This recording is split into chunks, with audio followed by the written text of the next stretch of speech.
getting more desperate by the day, quite frankly. Nowhere is that more evident right now than San Juan's airport, where families are camped out trying to find some way to get off the island in smoldering heat and very tough circumstances. CNN's Boris Sanchez is at the airport. He's talking to folks there. Boris, what are you hearing from people today?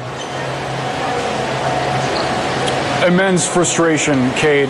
We've been here for several hours since very early this morning, and we've seen thousands of people in line. There have been thousands of people that have come here since Hurricane Maria swept through Puerto Rico about a week ago, and many of them have nowhere else to go. I've spoken to several people who say that they don't have homes to go back to, that they were kicked out of their hotels for those that were vacationing here, and many of them have come here without tickets, just hoping that they might be able to get on a flight out of the territory. Some of them actually do have tickets, but there's been so many flights canceled that they actually can't get on board any planes. Just a short while ago, someone at the American ticket counter came over a megaphone and started reading out names. What one passenger described to me as airport lottery. They have a roster of names of people that are confirmed for flights, and sometimes there are cheers and sometimes you hear frustration from people because many of them have been camped out here at the airport for several days with young children sleeping on the ground. One family that I spoke to had a child with special needs, and they feared for the child's life because he needed some special machinery and some special medication to stay alive. They were turned away from a hospital and came here because, again, they didn't have anywhere else to go. That child's father actually told me that he did not believe that the government of Puerto Rico was ready for this storm.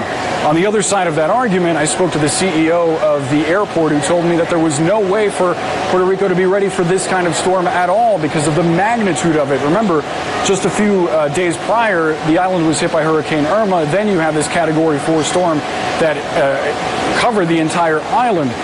He says that they are running on about 5,000 gallons of fuel per day for emergency generators to keep this airport open.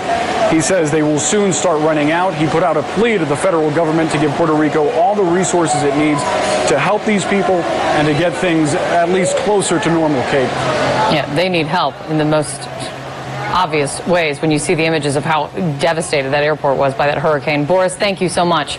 He's keeping an eye on folks there. So with all of this in mind, the pressure is clearly on, as you heard from Boris, right now from the Trump administration to respond. Lawmakers on both sides of the aisle are critical of what they see as a too little and too slow response to help the millions of Americans in need. Still, for the most basic necessities, power, food, water, President Trump defends his administration's response so far.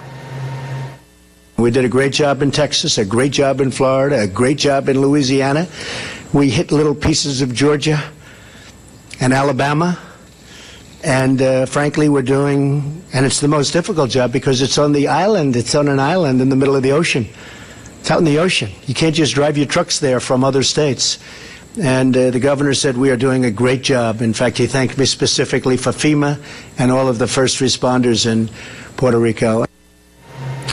So the president will be heading to Puerto Rico Tuesday of next week. But right now, his administration is facing some tough questions about whether or not they're helping to cut through red tape, essentially, to get the people of Puerto Rico what they need right now. It's something called the Jones Act that we're talking about here. CNN's Renee Marsh looking into all of this. Renee, what is going on here? Well, Kate, the Jones Act, for folks who do not know, it essentially puts shipping restrictions in place, only allowing U.S. vessels to go from port to port along the coast in the United States. That means that foreign vessels are not allowed to pick up and deliver between U.S. ports.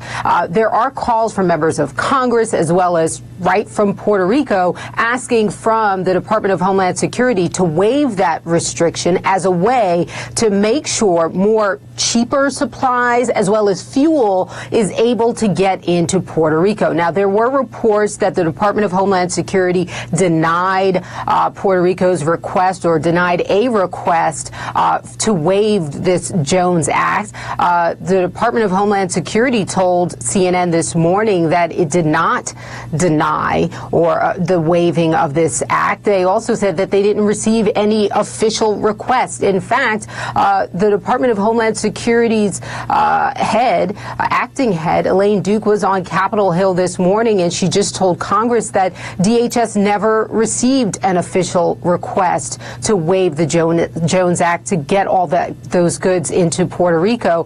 But CNN received a copy of a letter that was sent to DHS asking for just that, for them to waive the Jones Act, and that letter was dated on Monday. Take a listen to an exchange that just happened on Capitol Hill between the head of DHS as well as members of Congress just a short time ago. So I'm troubled because if you are unaware of those requests, it suggests that there is not a sufficient priority for Puerto Rico in your agency. Is there someone under you, other than the FEMA director, who is responsible to reporting directly to you the status of your agency's work in Puerto Rico? And if so, can you give me the name of that person? We have the request from Congress, so if I misspoke, I apologize. We have the letters from Congress. Those go to Customs and Border Protection. We do not have any requests from industry, which is where they typically come from. Is there... All right, so there, DHS clarifying that indeed they do have a request to waive the Jones Act. Why is this so important? Because when you're looking at those images there in Puerto Rico, the thing that we are hearing the most is that there is this great need for supplies, for goods at a cheaper price.